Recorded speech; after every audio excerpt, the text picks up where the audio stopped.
Samantala, hindi raw nakatanggap ng sapat na tulong sa ating embahada ang mahigit 70 Pilipino sa Japan na persahang pinauwi dahil daw sa overstaying. Ayon po yan sa pagsisiyasat ng CBCP. May sagot naman dyan ang DFA at saksi si Isay Reyes. Tinuring po nila akong kriminal. Wala po akong ginawang labag sa batas o pagkakasala sa gobyerno ng Japan. Yan ang himutok ni Willie Sige na matapos makulong ng mahigit 2 taon sa Japan ay na-deport kasama ang pamilya nitong July 5. Nakatira po ang aking asawa kung saan pong kaibigan, nagpaalila para lang po may makain at para lang po may matulugan.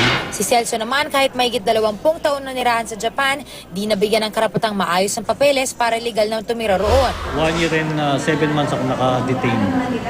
Ni walang galing sa Philippine Embassy na tumalo sa amin. Maliban sa Catholic Church at sa ibang volunteers, Japanese volunteers.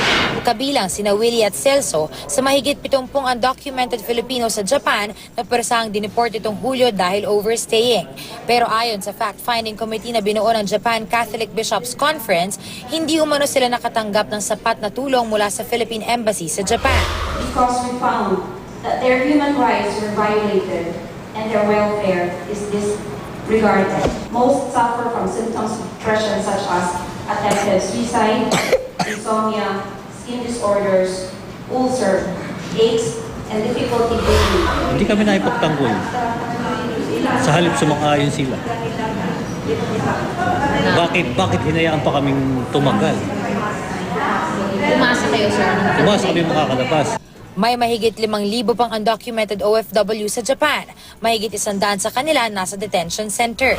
We demand that the Japanese government, one, examine thoroughly and carefully in deciding the deportation. We also demand that the Filipino government extend its support, help those undocumented who wish to remain in Japan acquire legal status. Ayon naman kay DFA spokesman Raul Hernandez, nang malaman ng gobyerno ang tungkol sa pagpapadeport sa mga overstaying nating kababayan sa Japan, agad daw nakipag-usap ang ating embahada para matiyak ang kaligtasan at makataong pagtrato sa kanila. Ang OFW namang si Fatima, na pinagmalupitan na naging amo sa Kuwait ng 3 buwan, balik bansa na at pinangakuha ng tulong ng OWA. Inoferan namin siya kanina ng scholarship. Pinakamahalagang gagawin namin bukas ay isubject siya sa psychosocial counseling. Pero sa kabila ng dinanas na pang-aabuso, handa pa rin daw makipagsapalaran sa ibang bansa si Fatima para raw sa kanyang pamilya. Yung sa isip ko po ngayon, dito na muna po at saka yung magsisimula po ng bagong buhay. Ako, si Isay Reyes ang inyong saksi.